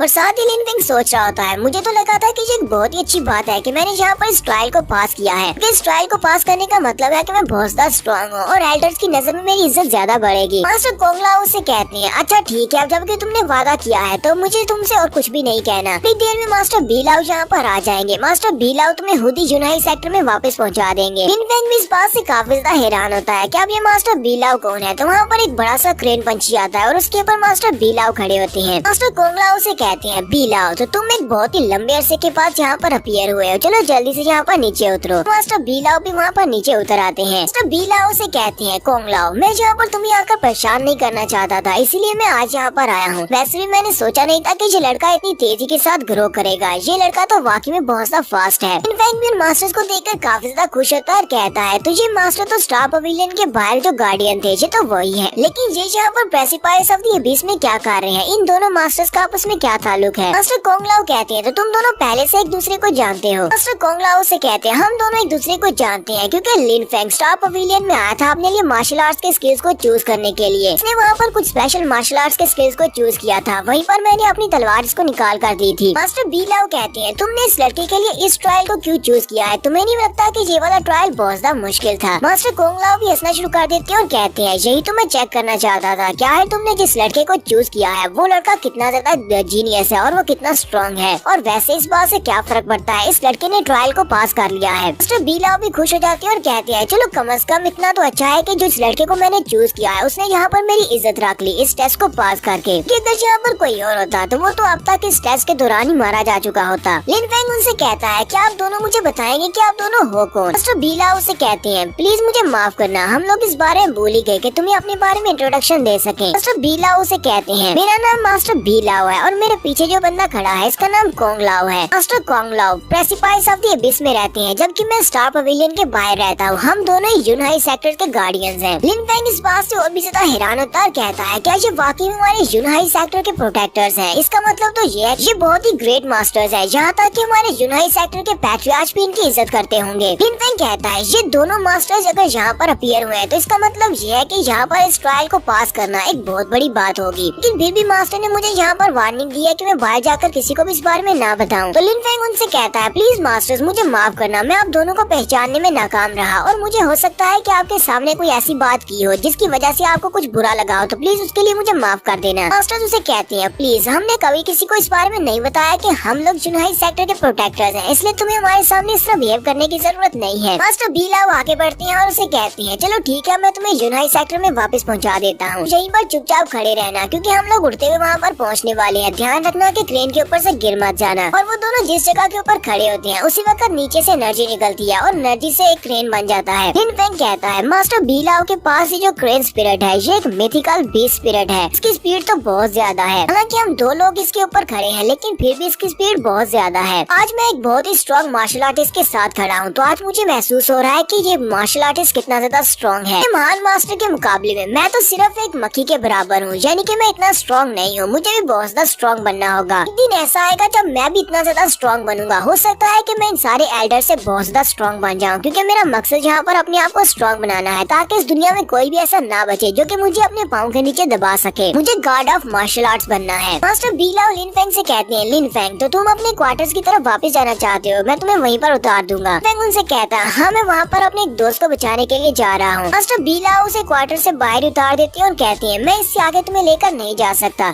इससे आगे अगर मैं जाऊंगा तो सभी लोग मुझे देख लेंगे, तो जहाँ से तुम्हें आगे खुद ही जाना होगा। वो उसे नीचे उतार देते हैं। साथ ही मास्टर उसे उतारने के बाद सोच रहे होते हैं इस लड़के ने प्रेसिपाइस ऑफ द एबिस के टेस्ट को तो पास कर लिया, पर उम्मीद करता हूँ कि ये एरोगेंट न बन जाए। तो जितने भी लोग ताकतवर होते हैं उनके अंदर बहुत ज्यादा एरोगेंस आ जाती है और एटीट्यूड और एरोगेंस इंसान को बर्बाद कर देती है। इस लड़के के आगे अभी बहुत ही लंबा सफर है जो इसे तय करना है, और मुझे लगता है कि हमारे यूनाई सेक्टर की किस्मत भी अब इसी लड़के के ऊपर डिपेंड करती है कि ये लड़का आगे जाकर किस तरह ग्रो करता है। जबकि दूसरी तरफ पैट्रियार्च सोच रहे होते हैं आज से 300 साल पहले एक जीनियस था जिसने इन बेल्स को बजाया था, लेकिन वो वहाँ पर सिर्फ 3 ही बेल्स को बजा पाया था। तो यहाँ पर पूरी 8 बेल्स के बजने की आवाज आई है। आज यहाँ पर कौन ऐसा स्ट्रॉन्गेस्ट वॉरियर है जो कि मेरे यूनाई सेक्टर में दोबारा से आया है। लगता है कि हमारा यूनहाई सेक्टर फिर से राइज करने वाला है। R2 बेल्स के बचने का मतलब ये है कि हमारे यूनहाई सेक्टर को एक नया गॉड ऑफ मार्शल आर्ट्स मिलने वाला है। पैट्रियार्च और ग्रेट एल्डर जब इसी बारे में सोच रही होती हैं, विजिल जून से कहता है प्लीज मुझे माफ करना, पर मुझे लगता है कि इन बेल्स के बचने की वजह से आप सभी लोग काफी ज्यादा हैरान हैं। क्या इन बेल्स के बचने का कोई स्पेशल मतलब है? पैट्रियार्च उसे कहती है नहीं नहीं, ऐसी कोई बात नहीं है। और साथ ही वो सोच रही होती है मैं तुम्हें इस बारे में हरगिज नहीं बताने वाला कि इन बेल्स के बचने का मतलब क्या है। तो क्या किसी को भी इस बारे में नहीं बताया जा सकता कि हमारे पास एक बहुत बड़ा जीनियस है जिसकी वजह से हमारा यूनाई सेक्टर दोबारा से राइज करने वाला है। ग्रेट एल्डर उसे कहते हैं नहीं, ये कोई स्पेशल बात नहीं है, बल्कि हमारी शाम की ट्रेनिंग का वक्त हो चुका है और हमारे बच्चे इस वक्त बेल्स बजा रहे हैं कि बेल बजाकर बताया जा सके कि शाम की ट्रेनिंग का वक्त हो गया है। पैट्रियार्च भी उसे कहते हैं जैसा कि ग्रेट एल्डर ने कहा है बिल्कुल ऐसी ही बात है, तुम्हें ज्यादा परेशान होने की जरूरत नहीं है। फिर साथ ही पैट्रियार्च सोच रही होती है हम इसको ये नहीं बता सकते, हमें जल्दी से जल्दी उस जीनियस को ढूंढना होगा जिसने इस टेस्ट को पास किया और बेल्स को बजाया है। हमें उसको कल्टीवेट करना होगा, अपने रिसोर्सेज उसको देने होंगे कि वो लड़का एक दिन ग्रो करके हमारे यूनाई सेक्टर का नाम रोशन कर सके। उसके बाद देखना इनका यू हाउस सेक्टर हमारे सामने बेकार हो जाएगा। जबकि हमारा लिन फेंग भागता हुआ सीधा हान मैन के क्वार्टर की तरफ जा रहा था और कहता हान मैन मैं आ रहा हूँ तुम्हें बचाने के लिए। लेकिन जैसे वहाँ पर पहुँचता है तो वहाँ पर पहले से वो लड़का खड़ा होता है जो कि इसको लेने के लिए आया है। वो लड़का लिन फेंग से कहता है तुम कचरे कहीं के, तुम कहाँ पर चले गए थे? मैं कितनी देर से यहाँ पर तुम्हारा इंतजार कर रहा हूँ, चलो अब मेरे साथ चलो। लिन फेंग उसे कहता है हाउ किंग तुम यहाँ पर क्या कर रहे हो? मुझे पता है कि तुम हमारे आउटर डिसाइपल्स के इन्फोर्सर्स में से हो, लेकिन मैंने तो कोई भी रूल नहीं तोड़ा, तो फिर तुम यहाँ पर मुझे लेने के लिए क्यों आए हो? हाउ किंग उसे कहता है मुझे इस बारे में नहीं पता, मुझे मास्टर मोजी ने कहा कि तुम्हें लेकर आना है, इसलिए मैं तुम्हें लेने के लिए आया हूँ। वो इस वक्त लाइफ एंड डेथ अरीना में खड़े हैं। लिन फेंग उसकी बात सुनने के बाद कहता है मास्टर मोजी वो तो इनर सेक्टर एल्डर है, लेकिन वो मुझे क्यों ढूंढ रहे हैं? मेरा तो उनसे कोई भी ताल्लुक नहीं है। लिन फेंग कहता है मास्टर बीला और मास्टर कोंगला ने मुझे कहा है कि इस बारे में किसी को भी मत बताना कि वहाँ पर बेल्स को मैंने बजाया है। तो ऐसा तो नहीं हो सकता कि मास्टर मोजी को इस बारे में पता चल चुका है और वहाँ पर मुझे बुलाकर कुछ कहना चाहते हैं। मुझे लगता है कि कोई और बात हो सकती है, लेकिन और बात कैसे हो सकती है? मैं तो कोई फेमस डिसाइपल भी नहीं हूँ और मुझे नहीं पता कि मास्टर मोजी को मेरे नाम के बारे में पता होगा। लेकिन फिलहाल तो मुझे हान मैन को बचाने के लिए जाना है, उसके बाद इनसे मिलने के लिए चलता हूँ। लिन फेंग हाउ किंग से कहता है मुझे एक बहुत ही जरूरी काम करना है, पहले मुझे वो जरूरी काम करने दो, उसके बाद मैं तुम्हारे साथ चला जाऊंगा। हाउ किंग चिल्लाकर उसे कहता है अपनी बकवास बंद करो, मुझे तुम्हारा एटीट्यूड बिल्कुल भी पसंद नहीं आया। ये किस तरह का एटीट्यूड है? मैं यहाँ पर तुमसे कोई रिक्वेस्ट नहीं कर रहा, बल्कि ये एक ऑर्डर है, मास्टर ने तुम्हें लाने के लिए कहा है, इसलिए मुझे लगता है कि तुम्हें यहाँ पर सोच समझ कर बात करनी चाहिए। और साथ ही हाउ किंग बड़ी स्पीड के साथ उसके सामने वाली साइड पर आ जाता है और उसे कहता है अब दोबारा इस बारे में सोचो। कि लिन फेंग भी उसकी स्पीड देखकर बहुत सा हैरान होता है। लिन फेंग कहता है ये आउटर डिसाइपल्स के रैंक में 10th नंबर पर है, सिर्फ अपनी स्पीड के बलबूते पर इसे एक इन्फोर्सर बनाया गया है। इसकी स्पीड तो वाकई में बहुत ज्यादा है, ये पलक झपकने की स्पीड से मेरे सामने आ गया। लिन फेंग उसे कहता है ब्रदर प्लीज मुझे माफ करना मेरे रूड बिहेवियर के लिए, मुझे एक बहुत ज्यादा इमरजेंसी है, बस मुझे 2 मिनट दे दो, मुझे एक छोटा सा काम निपटाना है, उसके बाद मैं तुम्हारे साथ चलता हूँ। हाउ किंग उसे कहता है अब ये वाला एटीट्यूड ज्यादा अच्छा है, ठीक है जाओ अपना काम खत्म करके आओ, मैं यहीं पर तुम्हारा इंतजार कर रहा हूँ। लिन फेंग भागता हुआ अंदर चला जाता है और हान मैन को जाकर वो पिल देता है। हान मैन उस पिल को खाता है तो उसकी बॉडी रिकवर कर जाती है, वो बहुत ज्यादा खुश हो जाता है और कहता है लिन फेंग तुम्हारी दी हुई पिल तो वाकई में बहुत ज्यादा अच्छी है, मुझे महसूस हो रहा है कि मेरी पूरी बॉडी के अंदर एनर्जी जा रही है और बहुत ही जल्दी मेडिटेट करने के बाद मैं दोबारा से अपने आप को हील कर लूंगा। ये पिल्स लाने का मतलब ये है कि तुमने प्रेसिपाइस ऑफ द अबिस के ट्रायल को पास कर लिया है। लिन फेंग कहता है हाँ मैंने पास कर लिया। लिन फेंग उसे कहता है ये तो बहुत ही अच्छी बात है कि तुम रिकवर कर रहे हो, लेकिन मुझे अभी जरूरी काम के लिए जाना होगा, तुमसे बाद में मिलने के लिए आता हूँ, तुम यहीं पर आराम करो, जब तुम बिल्कुल ठीक हो जाओगे तो हम सभी लोग फिर से एक साथ होंगे और फिर से शिकार पर जाएंगे। तो लिन फेंग उसे वो पिल देने के बाद वहाँ से बाहर आ जाता है और हाउ किंग से कहता है मैं रेडी हूँ, चलो चलते हैं। हाउ किंग उसे कहता है मैं तुम्हें यहाँ से उठाकर नहीं ले जाने वाला, मुझे ये बताओ कि तुम्हारे पास इतनी स्पीड है कि तुम मेरे साथ साथ आगे बढ़ सको, कहीं पीछे मत रह जाना। लिन फेंग उसे कहता है मैं अपनी पूरी कोशिश करूंगा कि तुम्हारी स्पीड के साथ मैच कर सकूं, और वो दोनों ही वहाँ से बड़ी स्पीड से गायब हो जाते हैं। Next scene life and death arena का दिखाया जाता है, दोनों वहाँ पर पहुँच जाते हैं। लिन फेंग भी उनसे कहता है एल्डर मेरा नाम लिन फेंग है, आपने मुझे यहाँ पर क्यों बुलाया है? लेकिन जैसे लिन फेंग वहाँ पर देखता है तो मुझे देखकर बहुत ज्यादा हैरान होता है कि वहाँ पर पैट्रियार्च और उसके साथ ग्रेट एल्डर भी होते हैं। वहीं पर उसकी नजर अपनी कजन पर भी पड़ती है। वो कहता है लिन कियान यहाँ पर क्या कर रही है?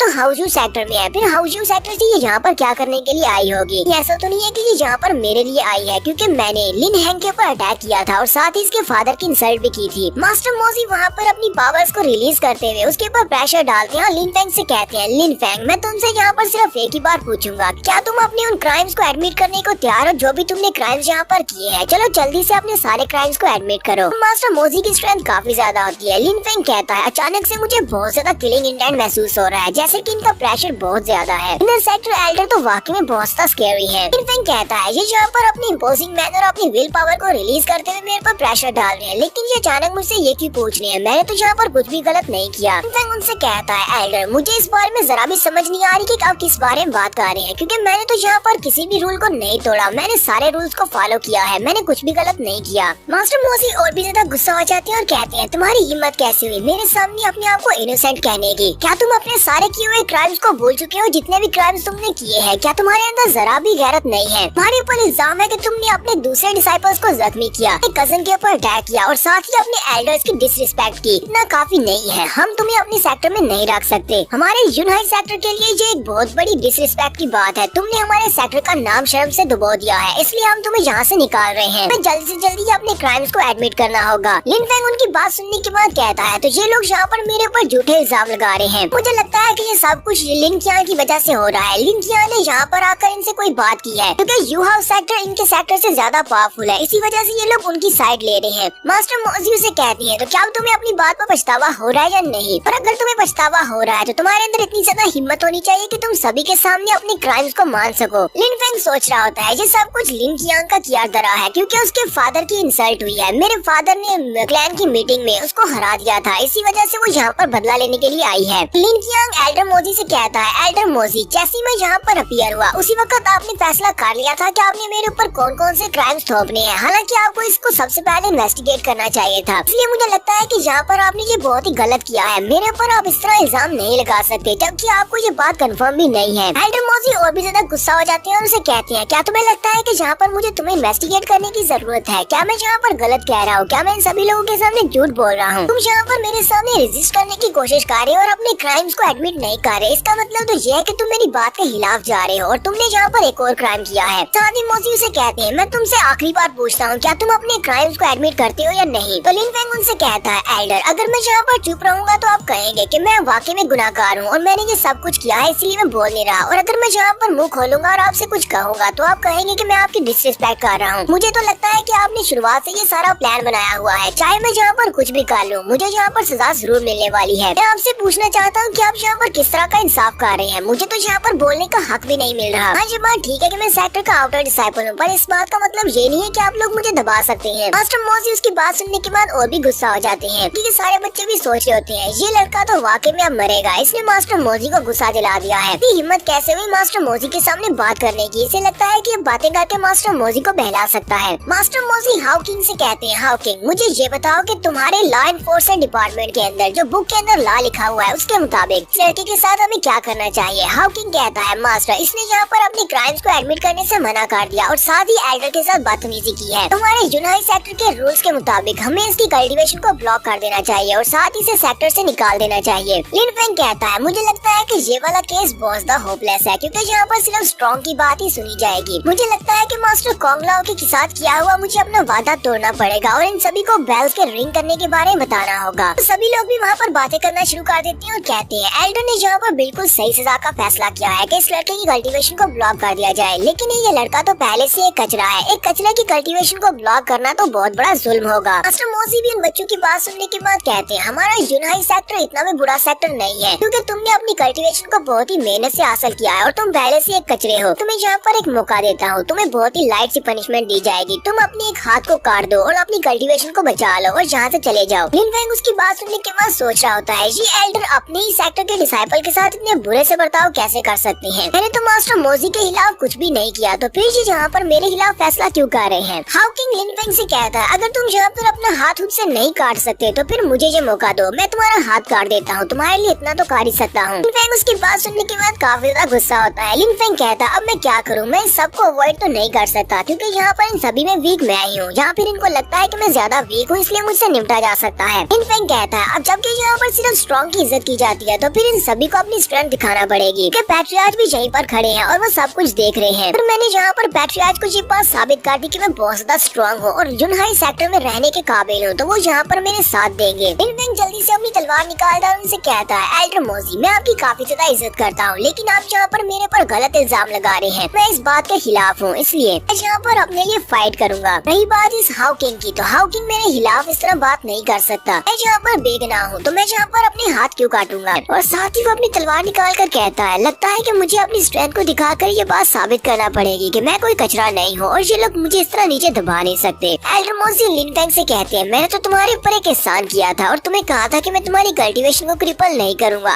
अगर तुम खुद से अपना हाथ काट कर यहाँ से चले जाते हो, लेकिन लगता है कि तुम ऐसे नहीं मानने वाले।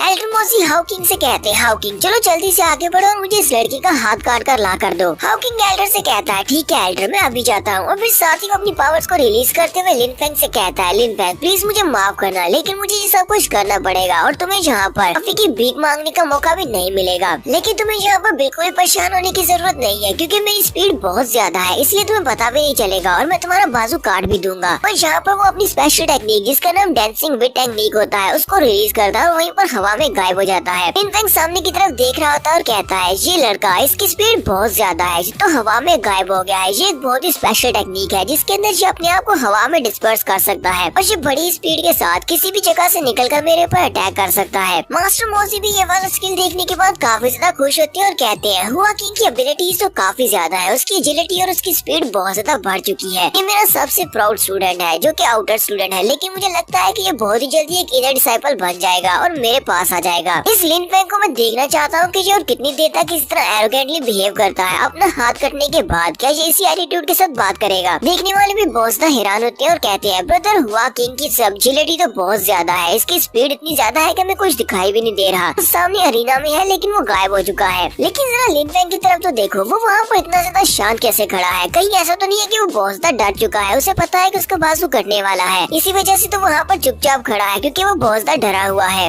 लिन फेंग वहीं पर खड़ा खड़ा सोच रहा होता है। लिन फेंग कहता है, अगर मैं अपने फ्लीटिंग शैडो मूव को यूज करूं तो मेरा फ्लीटिंग शैडो मूव इसकी स्पीड से आगे नहीं बढ़ सकता, लेकिन यहाँ पर हर एक मूव के पीछे उसकी फोर्स होती है। फोर्स को यूज करते हुए बेल्स को बजाया था, मैंने एक नया मूव सीखा है। मुझे यहाँ पर इस आसपास की हवा की फोर्स को महसूस करना होगा, जिस हवा के अंदर वो बड़ी स्पीड के साथ इधर उधर घूम रहा है। एक बार मैंने फोर्स ऑफ विंड को देख लिया तो उसके बाद उसके ऊपर अटैक करना बहुत ज्यादा आसान हो जाएगा। जबकि वहीं पर हवा में से ही हुआ किंग उसे कहता है, तो जूनियर लिन फेंग, तुमने यहाँ पर अपनी आंखें बंद करके अपनी हार मान ली है, इसका मतलब ये है कि तुम्हें पता है कि तुम्हारा हाथ कटने वाला है। लेकिन मैंने तुमसे कहा ना कि तुम्हें ज्यादा परेशान होने की जरूरत नहीं है, तुम्हें पता भी नहीं चलेगा कब मैंने तुम्हारा बाजू काट दिया। एल्डर मोज़ी सोच रहे होते हैं, इस लड़के के लिए ये बात बहुत ज्यादा अच्छी थी कि यहाँ पर अपने आप अपने क्राइम्स को एडमिट कर लेता और फिर अपना हाथ काट कर यहाँ से चला जाता। इस लड़के ने जानबूझकर ये सब कुछ किया है। जबकि पैट्रियार्च सोच रहे होते हैं, आइज ये लड़का इतनी बुरी सिचुएशन में यहाँ पर इतना शांत कैसे रह सकता है। क्या इस लड़के ने वाकई में यहाँ पर गिव अप कर दिया है और ये डर के मारे यहाँ पर चुपचाप खड़ा है या फिर यहाँ पर कुछ सोच रहा है। तो लिन फेंग वहीं पर खड़े खड़े मेडिटेट करते हुए कहता है, हर एक चीज का एक वीक पॉइंट जरूर होता है, जितनी ज्यादा फोर्स होगी उतना ज्यादा काउंटर अटैक भी ज्यादा पावरफुल होगा। ठीक है, जितनी फोर्स के साथ कोई मेरे ऊपर अटैक करेगा मैं उस फोर्स को उतनी पावर के साथ आगे से काउंटर अटैक कर सकता हूँ। तो यहीं पर हुआ किंग बड़ी स्पीड के साथ उसके ऊपर अटैक करने के लिए आगे बढ़ता है, लिन फेंग का बाजू काटने के लिए। हमारा लिन फेंग भी बड़ी स्पीड के साथ अपनी तलवार को घुमाते हुए आगे गुजर जाता है और यहीं पर दिखाते हैं कि लिन फेंग ने हुआ किंग के बाजू को काट दिया होता है। हुआ किंग बेचारा वहीं पर जोर जोर से चिल्लाना शुरू कर देता है। एल्डर मोज़ी भी कहते हैं, हुआ किंग आइश यहाँ पर हो क्या रहा है, तुम इस कचरे के हाथों से जख्मी कैसे हो सकते हो, इस कचरे ने तुम्हारा हाथ काट दिया, ये कैसे हो गया। जबकि लिन फेंग उनसे कहता है, मुझे समझ नहीं आती कि तुम्हारा ये सारा कॉन्फिडेंस आ कहाँ से रहा था, जबकि तुम अपने बाजू को भी कटने से नहीं बचा सके। जबकि हुआ किंग उसे कहता है, तुम तो बस लकी हो, तुमने अपनी तलवार को घुमाया और मेरा हाथ तुम्हारी तलवार के साथ लगकर कट गया, इसके अलावा कुछ भी नहीं है, तुम मेरी स्पीड के साथ मैच नहीं कर सकते। लिन फेंग उसे कहता, हाँ मैं बहुत ज्यादा लकी हूँ, तुम्हारे जैसे कचरे के साथ मेरा मुकाबला हुआ और तुम्हारे जैसे कचरे को हराना मेरे लिए बहुत ज्यादा आसान है। और वैसे भी मुझे यहाँ पर प्राउड फील करने की क्या जरूरत है, तुम्हारे जैसे कचरे को हराकर कौन प्राउड फील करेगा। देखने वाले बहुत ज्यादा हैरान होते हैं और कहते हैं, ब्रदर हुआ किंग के साथ ये क्या हो गया। ब्रदर हुआ किंग का हाथ उसकी तलवार के साथ लगकर कट गया। यहाँ पर वाकई में वो लड़का इतना ज्यादा स्ट्रॉन्ग है कि उसने उसकी स्पीड को मात दे दी है और अपनी तलवार के साथ हुआ किंग का हाथ काटा है। लेकिन चाहे जो भी हो, अब ब्रदर हुआ किंग यहाँ पर दोबारा फाइट नहीं कर पाएगा। जबकि पैट्रिक पैट्रियार्च सोच रहे होते हैं ये कोई कोइंसिडेंस नहीं था। उस लड़के की तलवार के साथ वॉकिंग का हाथ नहीं लगा, बल्कि उस लड़के ने जानबूझकर अपनी तलवार से इसका हाथ काटा है। ये लड़का तो अपनी की लेयर के 8 लेवल पर है, तो इस लड़के को फोर्स के बारे में कैसे पता हो सकता है। इस लड़के ने अभी भी यहाँ पर फोर्स को यूज किया है। लिन कियांग भी वहीं पर खड़ी खड़ी सोच रही होती है, मैंने तो सोचा भी नहीं था कि ये कचरा इतना स्ट्रॉन्ग हो जाएगा, लेकिन फिर भी मेरे मुकाबले में ये बहुत ज्यादा कमजोर है, क्योंकि मैं इस वक्त अपनी सोल लेयर पर हूँ। तो हुआ किंग लिन फेंग से कहता है, लिन फेंग मैं इस बात को कभी नहीं भूलूंगा और मैं इस बात का बदला तुमसे जरूर लूंगा। और फिर वो वहाँ से गायब हो जाता है। उसके वहाँ से चले जाने के बाद एल्डर मोजी फिर से चिल्लाकर उसे कहते हैं, लिन फेंग तुम्हारी हिम्मत कैसे हुई हमारे सामने यहाँ पर ये सब कुछ करने की। तुमने हमारे एक डिसाइपल का बाजू काट दिया जो कि तुम्हें सजा देने वाला था। तुमने पहले अपने क्राइम्स को मानने से मना किया और उसके बाद अब ऊपर से तुमने एक लड़के का बाजू भी काट दिया है, वो भी सभी एल्डर्स के सामने, पैट्रियार्च के सामने। लगता है कि तुम हमारे यूनहाई सेक्टर के रूल्स को बिल्कुल भी फॉलो नहीं करते। तुम्हें लगता है कि पैट्रियार्च के सामने ये सब कुछ करने से तुम्हें छोड़ दिया जाएगा। लिन फेंग उनसे कहता है, आप सभी ने खुद ही मेरे ऊपर इल्जाम लगाया और खुद ही मुझे यहाँ पर टांगने की कोशिश कर रहे हो। मुझे लगता है कि मैं यहाँ पर चुपचाप अपने आप को मरने दूंगा। अगर मैं यहाँ पर आपके लॉजिक को देखूं, आप चाहते हैं कि मैं यूनहाई सेक्टर के रूल्स को फॉलो करते हुए, आपके सेक्टर की इज्जत रखते हुए यहाँ पर अपने खुद से ही हाथ काट कर आप सभी के सामने रख दूं। लेकिन मैं इतना बड़ा बेवकूफ भी नहीं हूँ कि अपने सेक्टर की इज्जत रखने के लिए अपना हाथ काट दूं, जबकि मैंने कुछ भी गलत नहीं किया। फिर साथ ही लिन फेंग पैट्रियार्च से कहता है, पैट्रियार्च क्या यहाँ पर मैं अपने लिए बात कर सकता हूँ। पैट्रियार्च उसे कहते हैं, ठीक है तुम बात कर सकते हो। लिन फेंग पैट्रियार्च से कहता है, हमारे पैट्रियार्च आपने ये सब कुछ यहाँ पर खुद अपनी आंखों से होते हुए देखा है। जैसे ही मैं यहाँ पर आया एल्डर ने मुझे कहा कि मुझे अपने क्राइम्स को एक्सेप्ट करना है, लेकिन मैंने तो कोई क्राइम किया ही नहीं। तब मैंने इस काम से मना किया तो एल्डर ने मेरे ऊपर एक और इल्जाम लगा दिया कि मैं यहाँ पर यूनहाई सेक्टर के रूल्स को तोड़ रहा हूँ। मुझे अपने यूनहाई सेक्टर की इज्जत रखने के लिए सब कुछ करना पड़ेगा। मैं यहाँ पर आपके यूनहाई सेक्टर के रूल्स के मुताबिक ये बात पूछना चाहता हूँ कि क्या यहाँ पर मैं गिल्टी हूँ। मेरे ऊपर इल्जाम लगाया जाएगा। अगर एल्डर्स कह दे कि मैं यहाँ पर गलत हूँ, का मतलब ये हो गया कि मैं गलत हूँ। क्या मुझे यहाँ पर यूनहाई सेक्टर के लॉ को फॉलो करना है या फिर एल्डर की बात को फॉलो करना है। एल्डर मोजी उसकी बात सुनने के बाद बहुत सा गुस्सा हो जाते हैं और कहते हैं, तुम्हारी हिम्मत कैसे हुई यहाँ पर हमारे पैट्रियार्च से सवाल पूछने की, तुम सिर्फ एक आउटर डिसाइपल हो। लिन कियान भी से कहती है, कमीने कचरे कहेंगे, तुमने यहाँ पर अपने कजिन को जख्मी किया, एल्डर्स की इंसल्ट की और यहाँ पर तुम अपने यूनहाई सेक्टर के एल्डर्स की भी इंसल्ट कर रहे हो। तुम हमारी फैमिली का नाम डबो रहे हो। चलो जल्दी से अपने सारे क्राइम्स को एडमिट कर लो। लिन फेंग उसे कहता है, लिन कियान मुझे ये बात अच्छी तरह से पता है कि तुम ये सब कुछ क्यों कर रही हो, क्योंकि मेरे फादर ने फैमिली मीटिंग में तुम्हारे फादर की बहुत ज्यादा इंसल्ट कर दी थी। लेकिन ये हमारा फैमिली मैटर है, तुम्हें यहाँ पर सेक्टर्स को इस सब में शामिल नहीं करना चाहिए। लिन फेंग मास्टर मोजी से कहता है, एल्डर मोजी क्या आपने सिर्फ इस लड़की की बात सुनने के बाद ही यहाँ पर ये डिसाइड कर लिया कि मैंने कुछ गलत किया है। एल्डर मोजी उसे कहते हैं, हाँ मैंने इस लड़की की बात सुन के ये डिसाइड किया है। लिन फेंग उनसे कहता है, मुझे लगा ही था। लिन फेंग उनसे कहता है, एल्डर मोजी मैं आपसे एक सवाल पूछना चाहता हूँ, आप हमारे यूनहाई सेक्टर के एल्डर है या फिर इनके हाउजू सेक्टर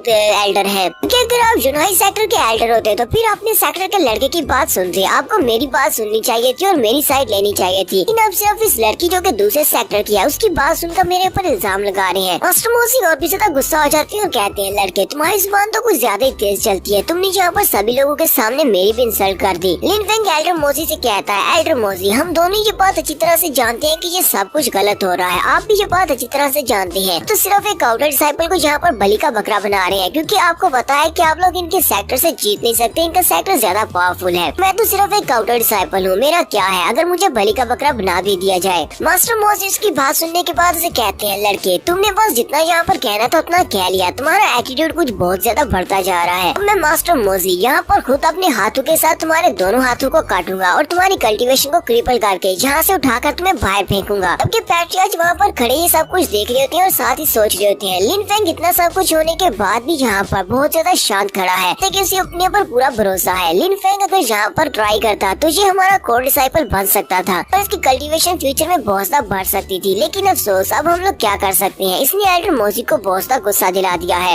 ये लड़का बहुत ज्यादा यंग है और अपने गुस्से की वजह से ये यहाँ पर अब एल्डर मोजी की वजह से अपनी कल्टीवेशन को ब्लॉक करवा लेगा। मैं यहाँ पर सिर्फ एक आउटर डिसाइपल के लिए अपने यूनहाई सेक्टर के एक एल्डर की इंसल्ट नहीं करवा सकता। अब एल्डर ने ये फैसला किया है तो उनके फैसले को मानना ही पड़ेगा कि एल्डर मोजी की बैकग्राउंड काफी ज्यादा टफ है और पिछले कई सालों से हमारे यूनहाई सेक्टर के एल्डर रहे हैं। जबकि हमारा लिन फेंग सोच रहा होता है कि पैट्रियार्च को भी ये बात अच्छी तरह से पता है, जब ये बात अच्छी तरह से पता है कि मैं बहुत ज्यादा एरोगेंटली बिहेव कर रहा हूँ। लेकिन अगर मैं यहाँ पर ये सब कुछ नहीं करूँगा इन लोग तो बड़ी आसानी से मुझे सजा दे देंगे। इस सब की शुरुआत तो लिन कियान की वजह से हुई है, जो कि दूसरे सेक्टर से यहाँ पर चली आई है। अब यहाँ पर देखना ये है कि हमारे पैट्रियार्च क्या फैसला लेते हैं। पैट्रियार्च को एल्डर मोजी की इज्जत की ज्यादा फिक्र है या फिर अपने सेक्टर की इज्जत की ज्यादा फिक्र है। पैट्रियार्च सोच रहे होते हैं कि अब मैं क्या करूं, मैं बहुत ही बुरी सिचुएशन में फंस चुका हूं। ये लड़का एक बहुत ही टैलेंटेड लड़का है, मुझे इस लड़के को बचाना है। मैं मास्टर मोजी को भी नहीं रोक सकता, क्योंकि अगर मास्टर मोजी को रोका तो वो नाराज हो जाएंगे और हो सकता है कि हमारे सेक्टर को छोड़कर चले जाए। मास्टर मोजी अपनी पावर्स को रिलीज करते हुए लिन फेंग की काफी ज्यादा करीब पहुंच जाते हैं ताकि वो जाकर उसके बाजू काट सके और उसे कहते हैं, लड़की अब मैं तुम्हें दिखाता हूँ कि तुम सिर्फ एक कचरे हो और इसके अलावा कुछ भी नहीं हो। तुमने मेरी बात को ना मानकर बहुत बड़ी गलती कर दी है। लिन फेंग जो कि उनके सामने खड़ा होता है, लिन फेंग के ऊपर एल्डर मोजी का बहुत ज्यादा प्रेशर पड़ रहा होता है। लिन फेंग कहता है, मुझे ऐसे लग रहा है जैसे मेरे ऊपर किसी ने कोई पूरे का पूरा पहाड़ रख दिया हो और मैं आगे नहीं बढ़ पा रहा। एल्डर मोजी तो कुछ ज्यादा ही सीरियस है और उनकी पावर तो मेरी इमेजिनेशन से बहुत ज्यादा है। ऊपर से पैट्रियार्च भी कुछ भी नहीं कर रहे। मुझे लगता है कि पैट्रियार्च आगे बढ़कर मुझे नहीं बचाने वाले। अब यहाँ पर मैं क्या कर सकता हूँ, मुझे यहाँ पर क्या करना चाहिए। लेकिन साथ ही लिन फेंग को महसूस होता है कि दोबारा से उसकी बॉडी मूव कर रही है। वो सामने की तरफ देखता है तो एल्डर मोजी उसके बहुत ज्यादा करीब होते हैं, लेकिन वो वहीं पर आकर रुक जाते हैं और डर के मारे वो कांप रहे होते हैं। लिन फेंग कहता है, अब यहाँ पर हो क्या रहा है, एल्डर मोजी को क्या हुआ, ये मेरे इतने करीब आने के बाद रुक क्यों गया और इनके चेहरे के ऊपर इस तरह के एक्सप्रेशंस क्यों है, जैसे किसी ने इनके ऊपर बहुत ज्यादा प्रेशर डाल रखा है। मास्टर मोजी भी कहते हैं, कौन है जहाँ पर। वो जल्दी से अपने नीचे की तरफ देखते हैं तो वहाँ पर एक बड़ा सा डार्क शैडो होता है। लिन फेंग भी बहुत ज्यादा हैरान होता है और कहता है, ये बड़ा सा डार्क शैडो क्या है। ये डार्क शैडो की मदद से एल्डर मोजी यहीं पर रुक गए हैं। लगता है किसी का प्रेशर एल्डर मोजी के ऊपर पड़ रहा है। बाकी के सभी मास्टर्स भी ये देखकर बहुत ज्यादा हैरान हो जाते हैं। ग्रेटर एल्डर और उनके साथ पैट्रियार्च भी। वो लोग कहते हैं, तो एक शैडो स्पिरिट है, लेकिन एक शैडो स्पिरिट यहाँ पर क्या कर रही है। देखने वाले बहुत ज्यादा हैरान हो जाते हैं और कहते हैं, तुम लोगों ने देखा एल्डर मोजी के पाँव के नीचे एक बड़ा सा शैडो है, वो एक शैडो स्पिरिट है। शैडो स्पिरिट के बारे में कहा जाता है कि आप लोग इस शैडो स्पिरिट के मास्टर को नहीं देख सकते, सिर्फ आपको शैडो ही दिखाई देता है और वो शैडो बहुत ज्यादा पावरफुल होता है और इस शैडो स्पिरिट की मदद से आप लोग किसी को भी किसी जगह पर भी मार सकते हैं। इसका भी ये शैडो स्पिरिट है वो बहुत ज्यादा पावरफुल होगा। यहाँ तक कि एल्डर मोजी भी डर के मारे कांप रहे हैं। मास्टर मोजी लिन फेंग से कहते हैं, लिन फेंग कमीने कहीं के, तो तुमने जहाँ पर अपने लिए मदद बुलाई हुई है, कौन है यहाँ पर जो तुम्हारा साथ दे रहा है। यहीं पर मास्टर मोजी को आवाज आती है, मोजी जल्दी से पीछे हट जाओ, तुम इस लड़के को हाथ भी नहीं लगा सकते। जबकि हमारा लिन फेंग वो आवाज सुनते ही कहता है, जो तो मास्टर कुंगलाओ की आवाज है। मास्टर कुंगलाओ मोजी से कहते हैं, मोजी अपने सेक्टर को संभालो, तुम यहाँ पर दूसरे सेक्टर वालों के लिए अपने सेक्टर को ह्यूमिलिएट नहीं कर सकते। हमारा सेक्टर बहुत ही जल्दी राइज करने वाला है, हमें किसी भी दूसरे सेक्टर के सामने झुकने की जरूरत नहीं है। पैट्रियार्च भी मास्टर कुंगलाओ की आवाज सुनने के बाद कहते हैं, मास्टर कुंगलाओ प्लीज हमें माफ करना, हमें लगा कि शायद हम लोग उनके सेक्टर से हार जाएंगे, इसी वजह से हम लोग यहाँ पर आउटर डिसाइपल को बलि का बकरा बना रहे थे। ग्रेट एल्डर भी आगे बढ़ते हैं और पैट्रियार्च से कहते हैं, पैट्रियार्च मुझे लगता है कि ये जो भी आवाज है ये आपसे बात कर रही है और आपको कुछ समझा रही है, आप इस आवाज वाले मास्टर को जानते हैं। पैट्रियार्च उसे कहते हैं, हाँ मुझे लगता है कि मैं इस आवाज वाले मास्टर को जानता हूँ, मुझे लगता है कि ये हमारे सेक्टर का कोई हिडन मास्टर है जो कि हमारे सेक्टर का प्रोटेक्टर हो सकता है, हमें इस मास्टर की बात मानना पड़ेगी। पैट्रियार्च मास्टर की बात सुनने के बाद ऑफिशियल चू से कहते हैं, चू जैन मुझे लगता है कि ये बहुत ज्यादा इलॉजिकल है कि तुम्हारी सिर्फ बात करने पर हम लोग अपने किसी आउटर डिसाइपल को तुम्हारे हवाले कर दें। पहले हम लोग इसको इन्वेस्टिगेट करेंगे और अगर इन्वेस्टिगेशन के दौरान ये बात साबित होती है कि लिन फेंग ने यहाँ पर ये सारे क्राइम्स किए हैं, उसके बाद हम लिन फेंग को अपने सेक्टर से निकाल देंगे। इसको एक्सपेल करने के बाद तुम इसके साथ जो चाहे वो कर सकते हो, लेकिन फिलहाल के लिए तुम्हें यहाँ से वापस जाना होगा, तुम इसे नहीं लेकर जा सकते।